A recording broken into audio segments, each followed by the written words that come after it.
Morena, morena.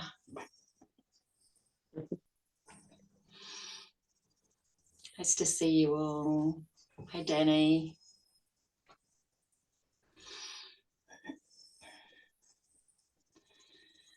Yeah.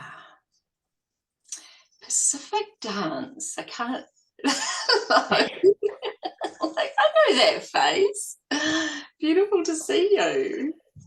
Beautiful to see you. Yeah. Happy New Year, Louise. Happy New Year to you. Yeah, beautiful.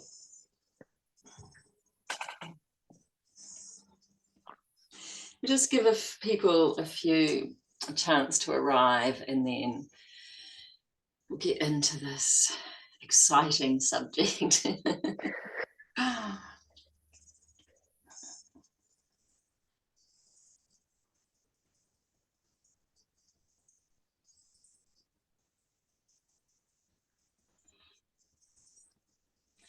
Thanks for those on video. It just makes such a difference as a facilitator to see faces. I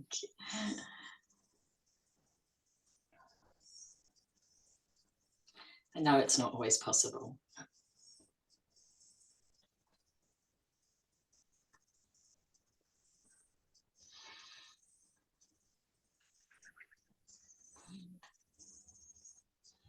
I think we get underway, Hannah.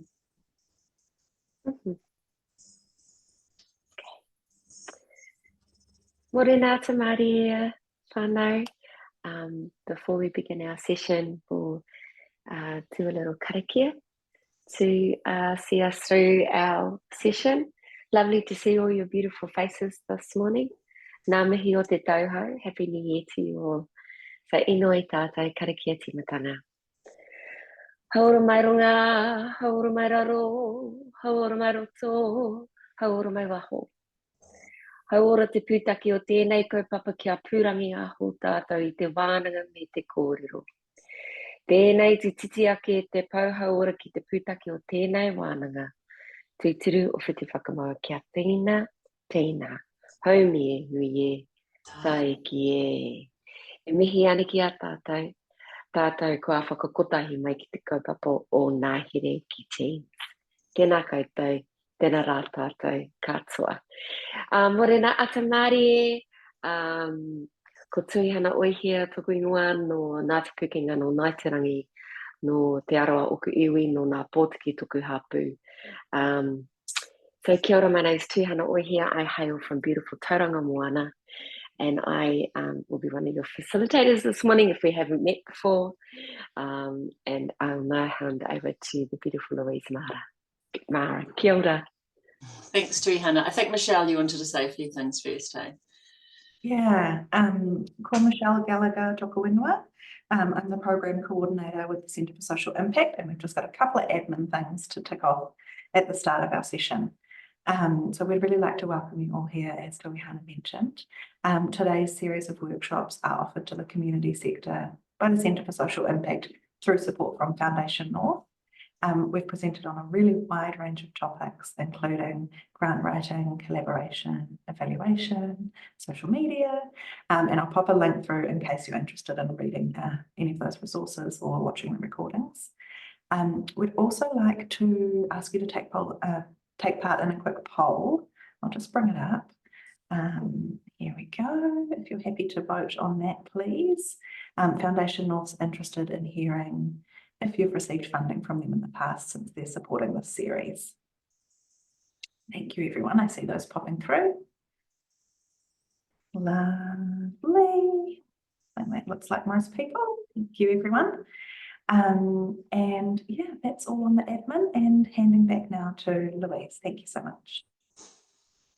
Kia ora koutou, ko ai au, ngā toi rawa ko pōtiki te whenua, ngā tūhua te rangatiratanga ko Louise Mara tuku ingoa. Nō reira, tēnā koutou, tēnā koutou, tēnā koutou katoa.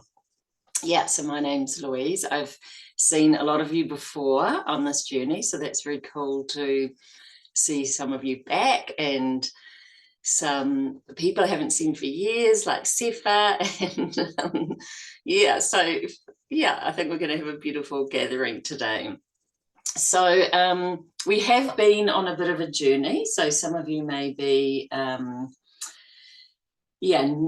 just new today. So I just want to remind you of that journey before we go into today's topic, because today's topic around triggers, projections, keeping a clean space in your teams, kind of what I call sort of clean leadership, like things can get very entangled. It doesn't just come out of the blue, like we have kind of arrived here. So I'm just going to share my screen and just very quickly go through the journey we've been on. So yeah, Ngahere for teams is really, the forests, the Ngahere's ability to cooperate, to form networks, to use each other's strengths, to bring breath and light in the system, is just phenomenal. So we use that as a real, not just a symbol or a metaphor, but actually a vision for what humans can do as well. So that's why we've really worked with that theme. And some of the things we've talked about for teams is like the 6x1 challenge, which we started with individuals, and now we've also brought it into the teams, because this really fast-paced, do more, do better, do faster, is kind of a trauma highway. So the 6x1 is just so simple and so hard. Like 6 times a day for 1 minute, can you pause and do something that brings you joy and ease? Like, it's a terrible piece of, but why we're doing that is because we're working a lot with the nervous system, is it really wires the optimal human place back into the system. Like, we all have trauma, but we're not trauma. So that's a really important thing. And we were encouraging your teams in your meetings not to keep pushing through, push through, but actually to start to go, wow, tensions are rising, everyone's getting a bit stressed. Let's just take a moment to breathe, do a stretch, do some movement, do some, anything that's just so beautiful and nourishing. So the whole thing's about, like, we've got to re-nourish the whole community value system, I call it, the NGO system, but that all the organizations that add such community value, how do we refill and re-nourish them? So this, you've got access to all of this, and it's got all of the ways to do that. And Tuihana and I recorded some ha moments, some breath moments for those 6x1. We had a session on karakia and waiata and how you might use that more in your whole working life with your teams. Again, you can use them for those 6x1 moments. Very clearing, very centering. So that was really beautiful. We also looked at how does a team ground together? And so many people talk about grounding but don't really know how to do it. Grounding means I'm connected to my body that's connected to the earth. I can feel the earth beneath me. So that process, we were like, wow, everything gets so heady, and that is a very overwhelming place. So how do we actually come back into the body together as a team in these, again, moments of grounding together? Let's start with a grounding process. Let's do one. It can be a minute, like that 6x1. So then we went through that.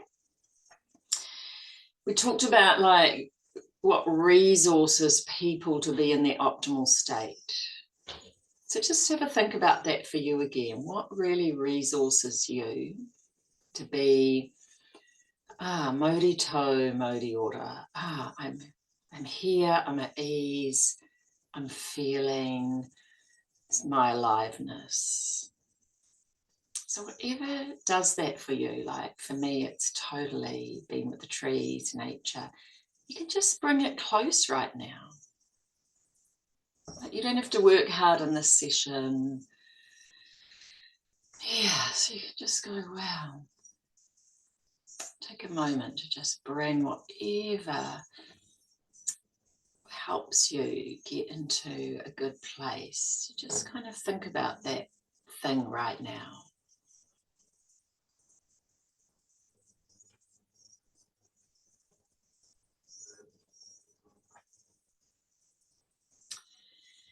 And just feel a place that you feel connected on this planet. Like, feel a place that you love. Might be your tūranga waiwai, might be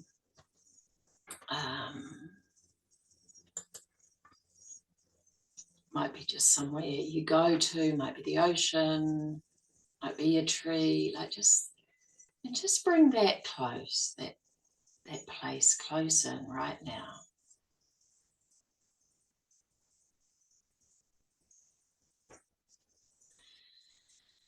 Yeah, and see if you can just feel your love for that place. Like, this is a resource. Feel your love for that place.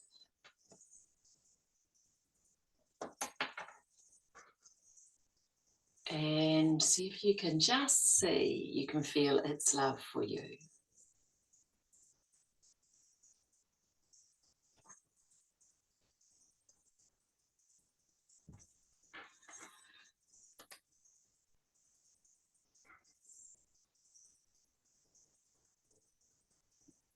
Yeah, and just notice how that feels, just to let yourself fill up a little with the love of that place. Yeah, so we spent quite a bit of time on this thing of filling up you, to fill up your whānau, to fill up your work system. You don't need more depleted people in the system. Yeah, so that was that part of the journey. Last time before Christmas, we looked at vulnerability. And how teams can start working with this more in a safe way. And why that's important is because it brings more truth in the room. Otherwise, teams can become a place of everyone's kind of pretending they're doing so good. Like, or, you know, there's not much truth in the room. And that's actually, in some ways, mean that the team's operating from quite a traumatized place.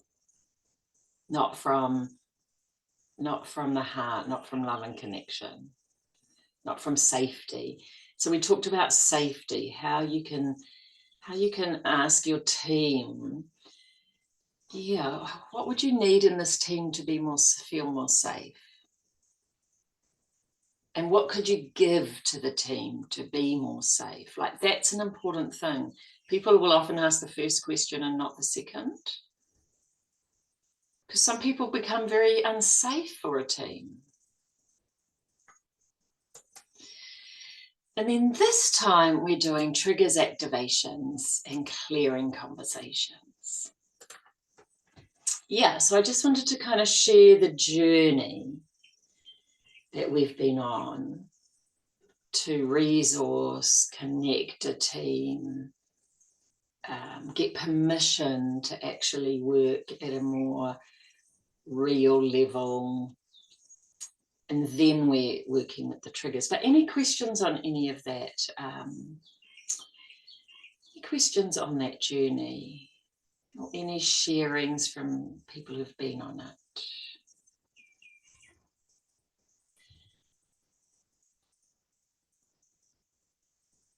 Ileana?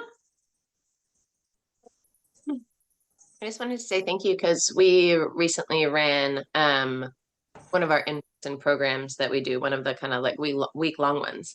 And it was I mean, they're always wonderful, but it was like the best and the smoothest that it's ever been, even with kind of like unexpected things happening.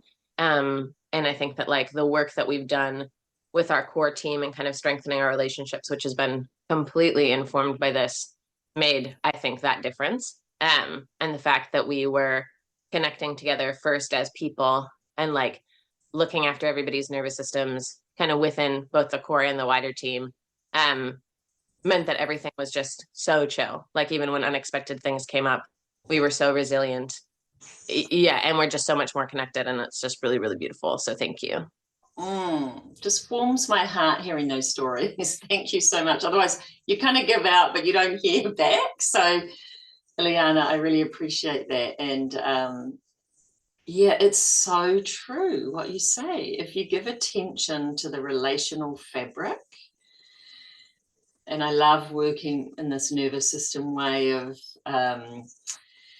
this connection, being able to work with activations, which we'll go on to, actually things will flow easier. Not all the time, which is what we're going to talk about. What do we do when they don't?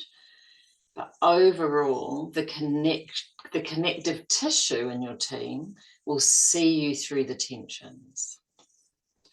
Without strong connective tissue, there's actually not that much magic that can happen. Any other sharing? It's a very cool resource, so I'd really encourage people who are new to have a look at it. And of course, there's the individual processes we did as well. All good?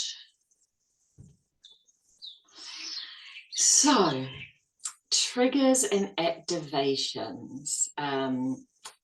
Again, some of you will be good at all of this, and for some it'll be new territory. So we'll just frame it. In the nervous system, which I won't go over again, but like I say, we all have trauma in our beings, a lot intergenerational, colonization, so many things that we carry in our body systems. But as I said, we're not trauma. So we all have this very optimal, beautiful place to be able to really operate from. When we get triggered, so triggered is I'm activated, my hot buttons are going off, I'm like, I'm like having a reaction. So, the traditional way that's often talked about this is we go into fight or flight, like I'm in fight mode or I've got to get out of here. So I'm out of kind of the connective tissue and I'm into either wanting to blame and do something to you, or I'm terrified and I want to go out, I want to go away. These are happening in some way all the time. Like we can't stay in that modi order place, and we need to know how to come back to there. So a couple of things I want to say about these triggers, and you can maybe think about what one that happened to you over the last week. Where did you get activated? And a couple of things. One is, and I really, this is such a key point because I can hear the trigger language has got into the mainstream. But what I can hear is that people are making triggers wrong. Triggers are a good thing.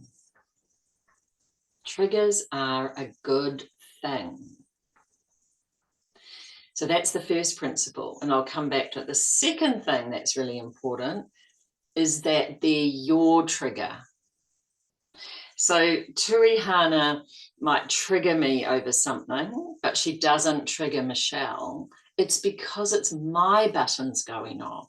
It's mine. So owning the trigger is vital. We'll come into what you then do about it, because the trigger, the activation, is trying to heal something. It's the place of healing. It's trying to restore something in you, and it's trying to grow a new capacity. It's trying to grow something new for you and the system.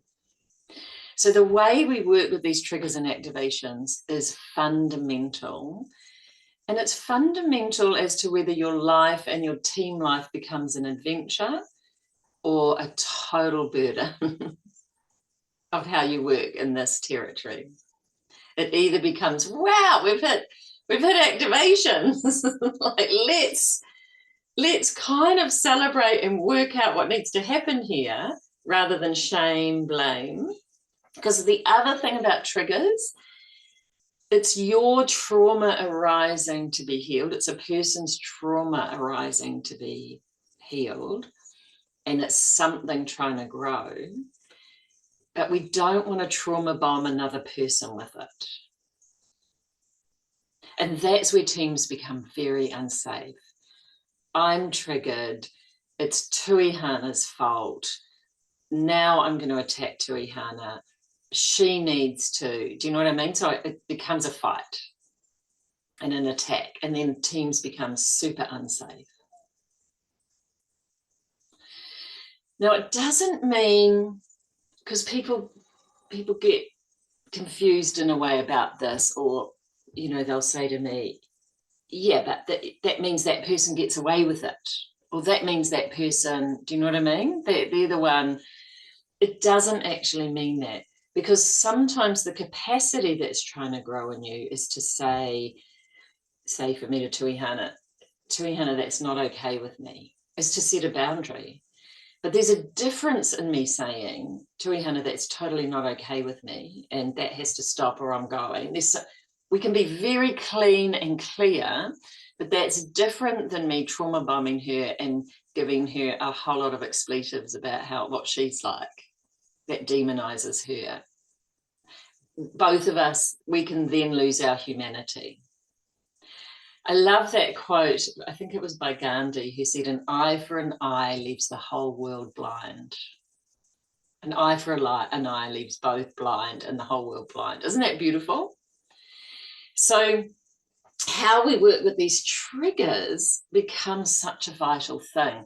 First, we need to resource ourselves in the team. And we'll go into some practicalities of, you know, what do we do? But really going, wow, something's trying to happen in me with this trigger. I can't tell you what's trying to happen in you. You've got to figure that out. But I can give you some questions which are in the resource. And it's quite a helpful thing. And Tuihana's going to share a story soon, but it's quite a helpful thing.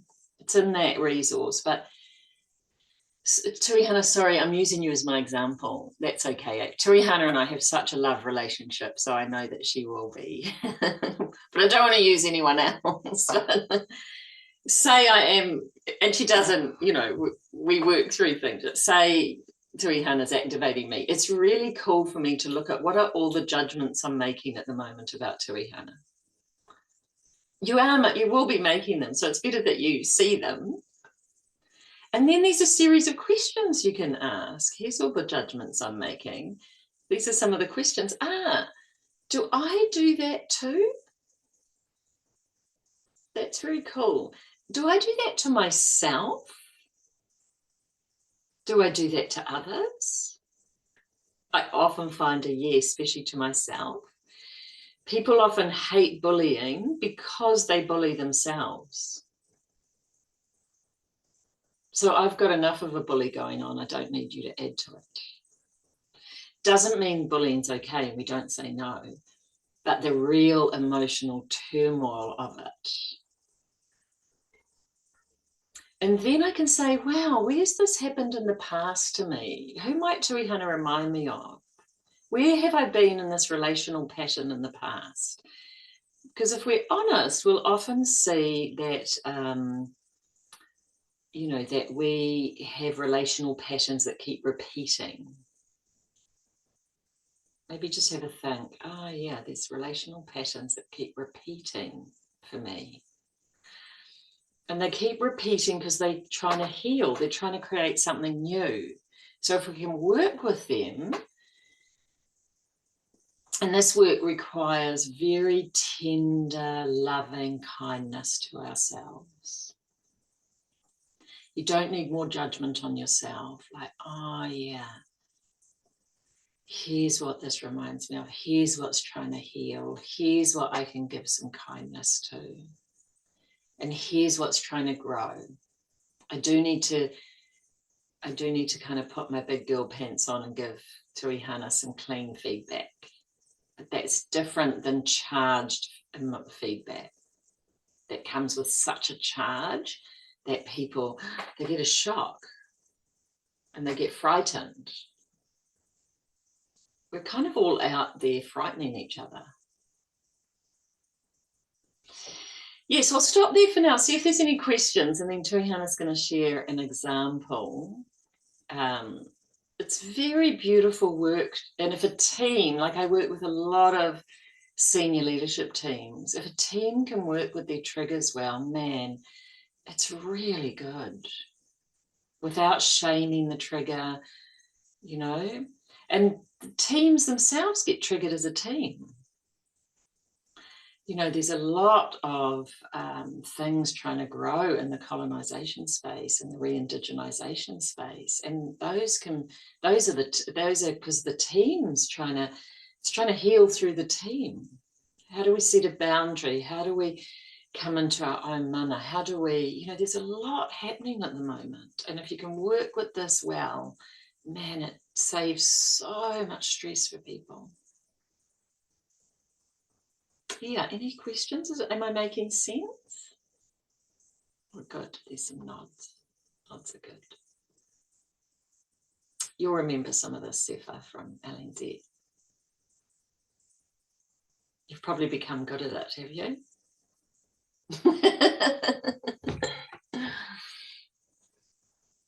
Yeah, any questions? If you feel shy to come on, you can just put in the chat. Let me have a look at the chat.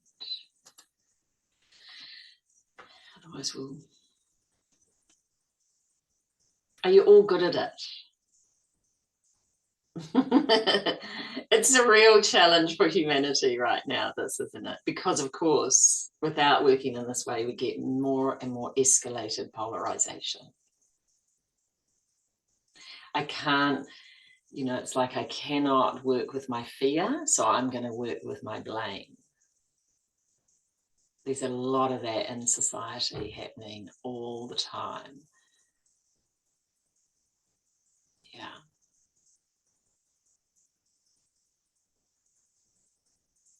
Sophia. Hi, hello, I'm new here. And Yeah. my question is, if you see part of the team trauma bonding kind of thing, like, yeah, re-triggering themselves, and you are leading that, how would you clean that space? Yeah. Good. How do you interact? Good question. Hey. And that's why I kind of led you through where we started, because you almost need permission from a team to work in this way. So I would kind of go back and say, hey, let's start working a bit more connectively, which means we have to work with these triggers. So you kind of get permission in the team. But often when a person's triggered, a thing that I'll do to interrupt people in that trigger is, what do you need right now? What's going on? So it points them back to themselves. Hey, so that can be helpful. Or it's also bringing a person in and saying, are you aware of the impact that you're having on the team at the moment? It would be really good to find out what's going on for you. I think starting with understanding. Yeah, starting with understanding and then bringing awareness to them and seeing, you know, before we go into judgment and like seeing, well, what is it that's going on? What do you need? And you see, so many people have had no training or know how to work in a trauma-informed way, that actually their activations are theirs. That's why I think this whole pack just helps lead you through a whole process to get into this territory. Thank you. Yeah, that's a good question, Ileana, too. What do we do when people turn their activation inwards rather than outwards to the team? So in the other part of the nervous system, we go into a freeze or collapse, hopelessness.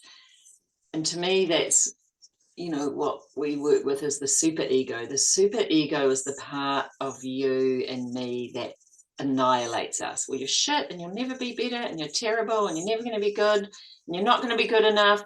So some people, they'll have an activation, which is trying to do something in them, and all they'll do is go into shame and collapse. I'm terrible. I shouldn't be angry. I know men do this, but women do it particularly. I shouldn't be angry. Angry women aren't good. We should never, do you know what I mean? So we go on this whole inner shutdown, crucifying process. And that's an inner violence. So that's not healthy either, hey? That's why turning around triggers to be a good thing. You're not going to have a harmonious team all the time because the triggers are the thing trying to grow new things. Tension's the thing trying to change something, heal something.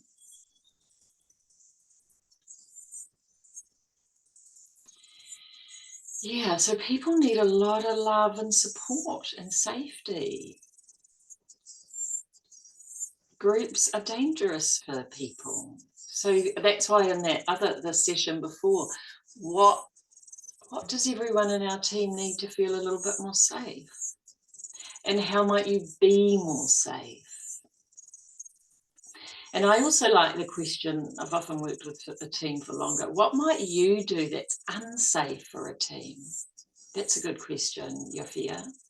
What might you do that's unsafe? And that's really good for everyone to ask that, answer that.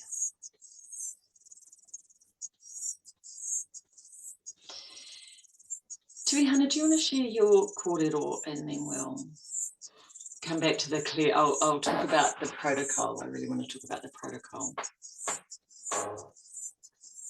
Yeah, so just we'll call it a bit of a story. Last year in September, we had a person within our team who was waiting at the airport for her husband to return from Rarotonga. He'd gone over for a funeral, and he never got off the plane.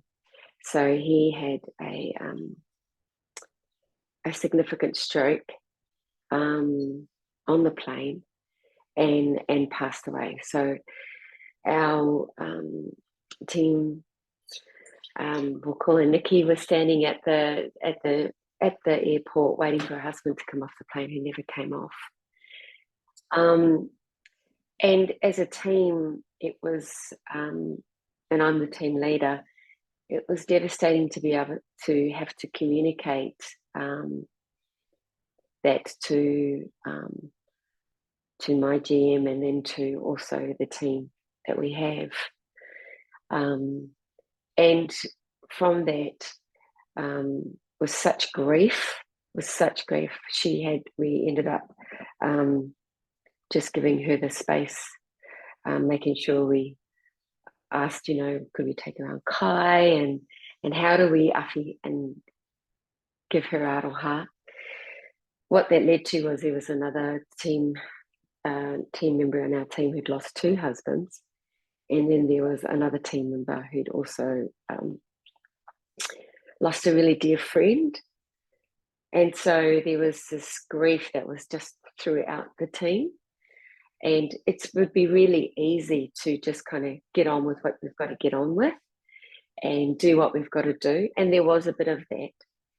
But there was also this outpouring of aroha to Nikki around how we support her, how we awhi her. But in all of that, identifying within each of us the feelings that it had for all of us as a team. And everyone will know of somebody close and dear to them that they've lost and how that's made you feel and the emotions that then triggered in each of us.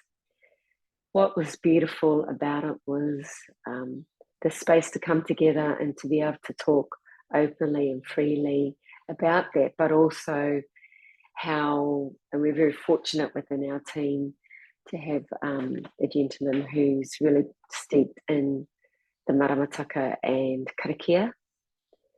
So how we then turned to taiao, and this is where Ngahere, Ngahere is our interconnectedness between the taiao and ourselves, so the environment and ourselves, but how we were individually, we each had practices, but then how we then talked about that as a team so that we shared our practices, and then people were able to, so we went into we made ensured that we had karakia, we ensured that we talked about it, but just supported one another and gave each other that space.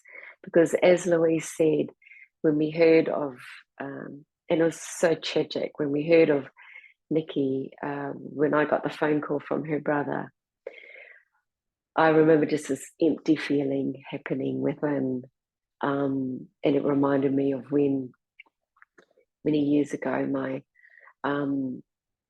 dad's brother, in my Ohia whānau, we lived for a very long time. And when I say that, my koro was 94, my nana was 92, my koro before my koro's father lived to 83, his father lived to 100. So we have this, and I remember my uncle, we got a phone call to say that he was actually standing for Te Pāti Māori at the time, and we got a phone call to say that he had passed suddenly. And it just devastated our whānau. So, and it was such unexpected news. And so when Nikki went through this, it re-triggered something for me, but it re-triggered for something for each of us in our team. And when Louise talked about where were those moments we came together as a team to share our vulnerability, to share our kōrero around grief and our examples of grief, but also how we've worked through it.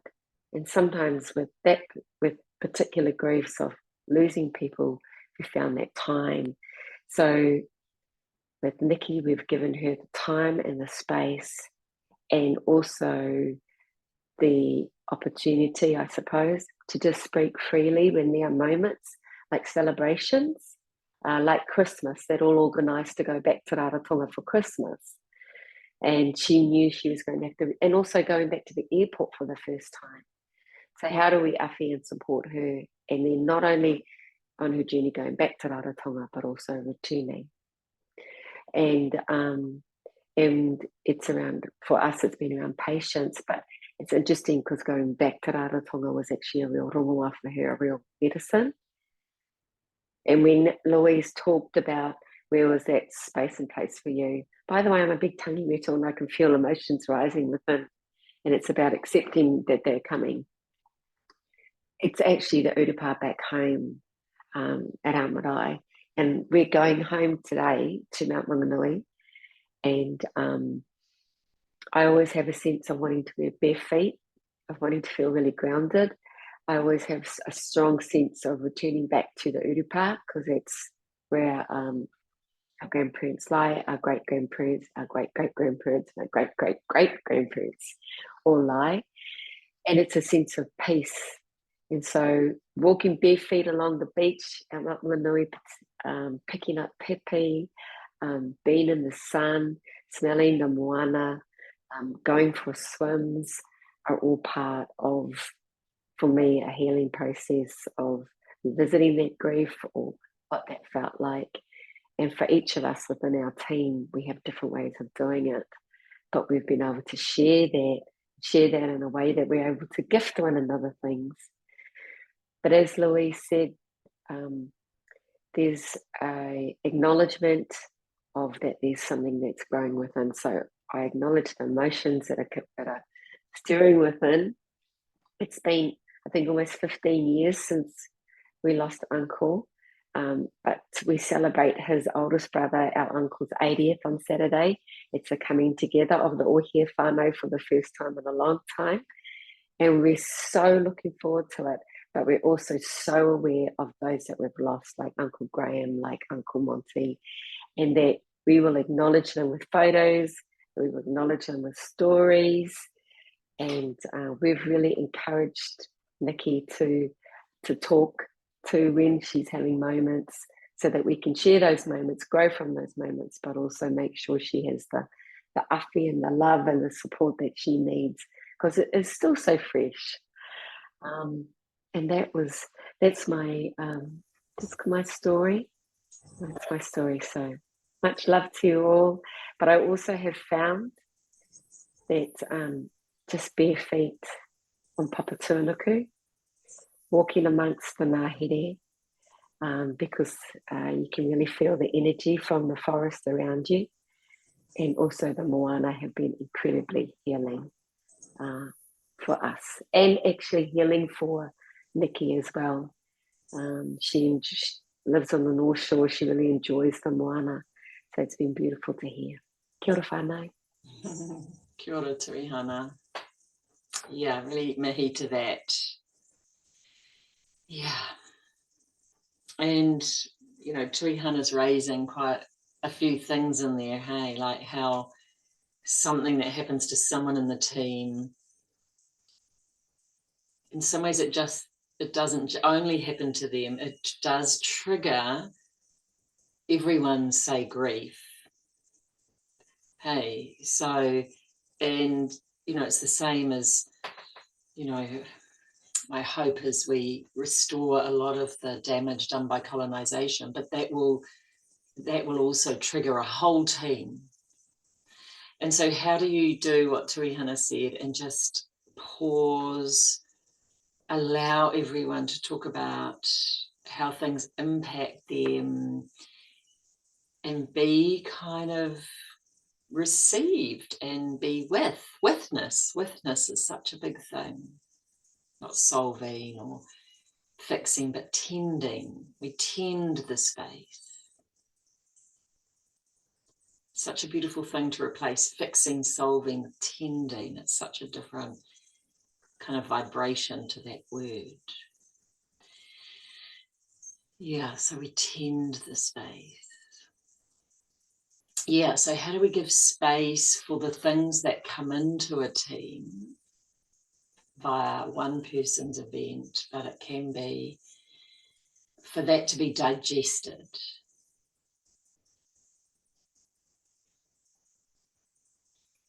Otherwise the team space, like between any two people, again, between me and Turihana, between me and Michelle, there's like a relational fabric, and that fabric either feels clean and clear, or it gets very cluttered, like the lounge room gets very cluttered with lots of things. They don't really go away by ignoring them. I hate to tell you, they don't go away.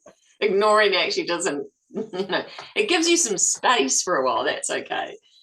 So how do we kind of, you know, give the space to digest the small hurts, you know, you'll find in your team, when I first go in and work with teams, often the first thing I'll do is just a healing of the past in the team. Because there's so many micro small hurts that have built up to, now that person won't speak to that person's hostile to that person, because nothing got cleared. So I'd really encourage that in your teams, there's regular space for kind of clearings. So just looking at the time, so the next tool that we're going to give you is around clearings. So if I work with a senior team, I require all of them to commit to clearings, a clearing process, which means when tension arises between one person and another in the team, that they're committed to a clearing process.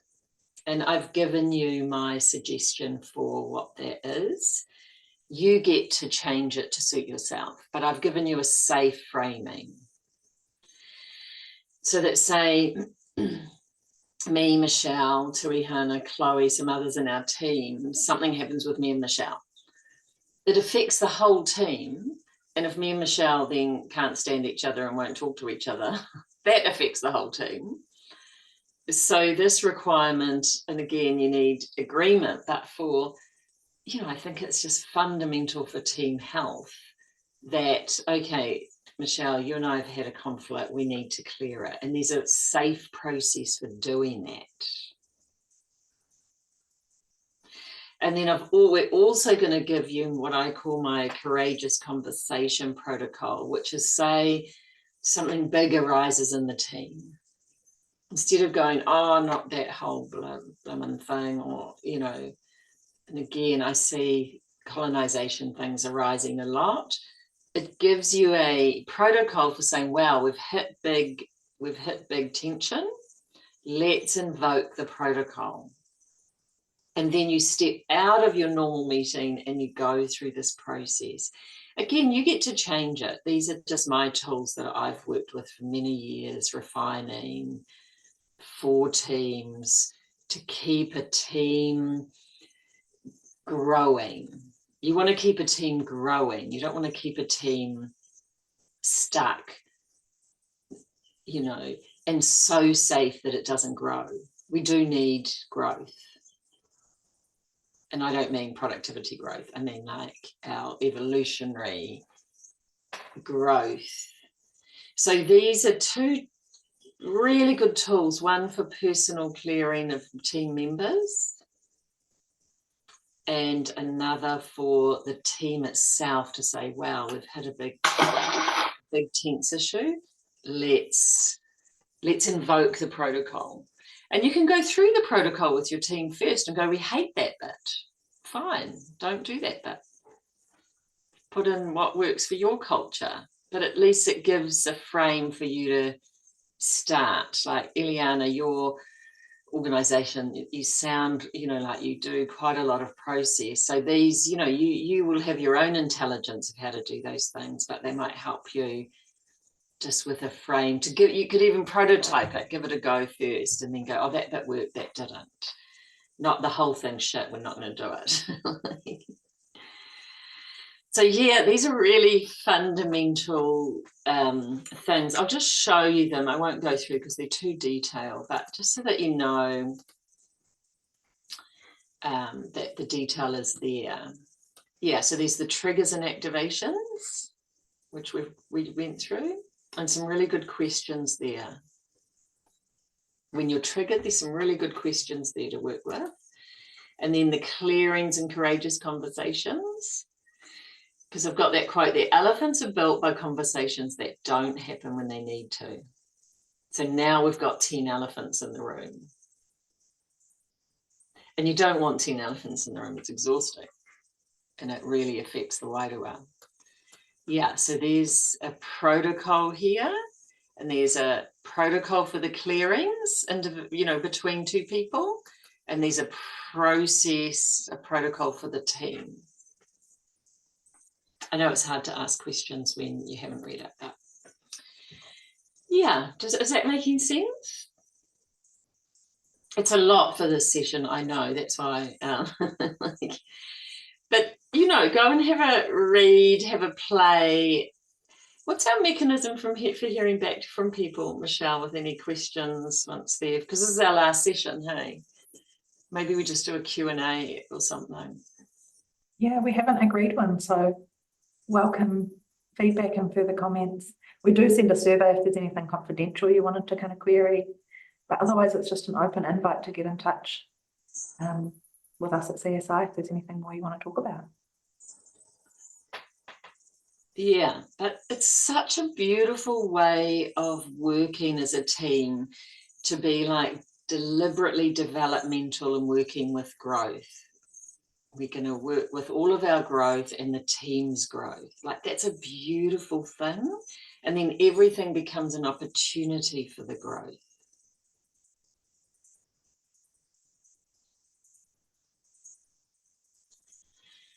Yeah, any questions around that? It's a lot, hey? I just wanted to add, if I could, Louise. Go to me, Hannah. You know, we never underestimate the value of Kai bringing people together, and the ability of Kai to to have a space for sharing as well. And if you think about it, no matter what your whakapapa is or your background is, it's one thing that often brings people together is kai. And I think we just assume things sometimes around kai. But kai is so much more than just food. It's around conversation, it's around hononga and connection. And I would just ask you, always remember kai. And the other one would be wai, which is water, which when you talk to so many of us from Aotearoa, when we think about a place or a space that, makes us feel kia tautiranga Māori, peace and harmony, it's often association to water. But even a glass of water, even putting water over your body, sharing it as a team, I think, excuse me, that's the other thing that sometimes we can, is another wonderful grounding practice for not just individuals, but also teams. Kia ora. Sorry, Jodine, you had a pātai. I can see your hand up.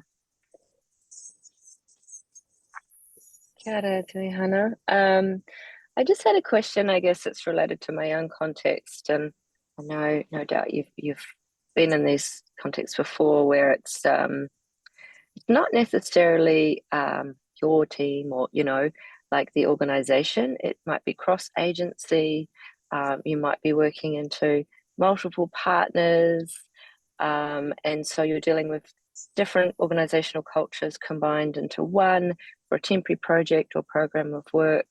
And I would say that this is when it's even more needed to have these kind of grounding and to kind of pull everyone together. But I just thought, I wondered if anyone could speak to, how might you, invite that, people from separate, kind of entities into one space to create that safety across so many different partners. So, yeah, thank you.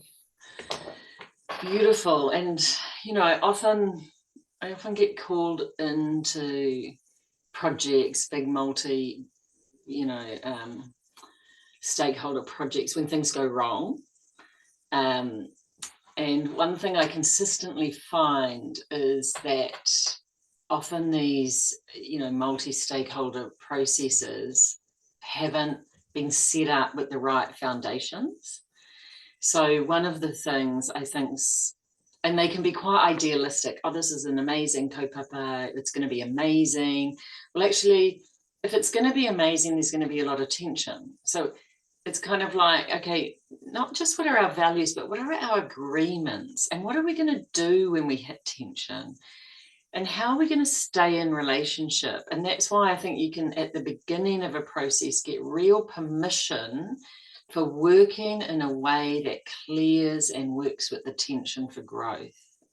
And you can use these tools for that. So, I'm often retrofitting them in, but I would really encourage at the beginning of projects, but you can do it later, say, hey, like, we're humans, we're going to enter into the realm of human friction, tension.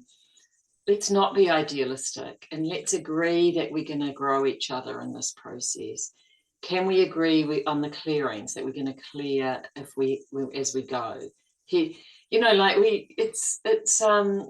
It's not cared for in those processes. It's like, it's still in that often very white Western Orthodox worldview. We're here to the task, let's just get the tasks done. But humans are human interbeing body systems of emotional realms, physical, do you know what I mean? Like, we've got to make all this more human and real. And people often say to me, oh, Louise, all this is fine, but not in the real world. And I said, the real world is not being real. It's not. So coming into these processes that go wrong, I would find that most of them are not set up well for the human process. So I would really call a reset on some of these. You can call a reset on your team. You can call a reset on these projects whenever you want. We're not dealing with this realm well. Let's use these tools to do that.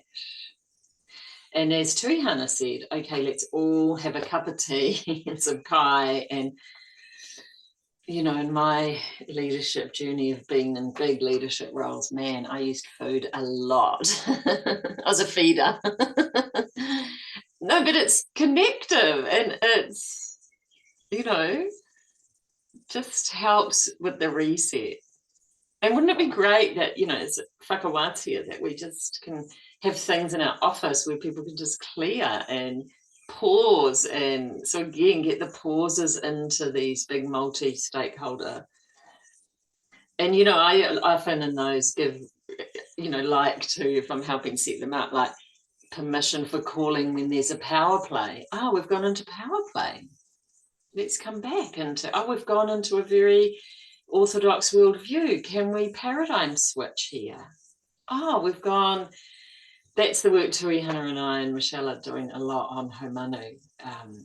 And there's a lot on the website about how to work in a restorative, trauma-informed way. So there's beautiful ways for teams to work, beautiful, that are real, true, healing, restorative. Everyone gets to grow, non-shaming. Yeah, does that help a bit, Jodie? Yes, absolutely. It's a good validation in terms of, yeah, I felt the need for a reset, but it's been handled by an external party, and I felt very called to, you know, contribute where I can in terms of the ways of working. Yeah. How might I step into that space and really with the tools that I have, because I can see they're trying to do it, but they don't have the tools. They don't really know, you know, a lot of them, they're like, oh, we know how to do whatever, you know, like create culture, and they've got no idea, you know, we'll just create a charter and it's all very positive and la la. Right. So it's not deep enough. So yeah, I really appreciate your comment. Thank you. Yeah, I really agree. There's a lot of idealism and then there's a lot of collapse, disappointment. Yeah, I like to be very real. What are we going to do when things go wrong? What's our agreement?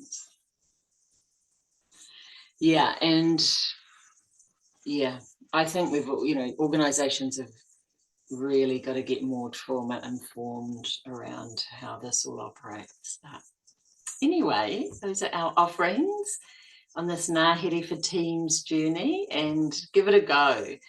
And love to hear via the CSI, you know, link of how some of these things go. And I know we're thinking about we're thinking about the next steps for this, but if you have any thoughts about that, but were you going to raise something about that, Michelle?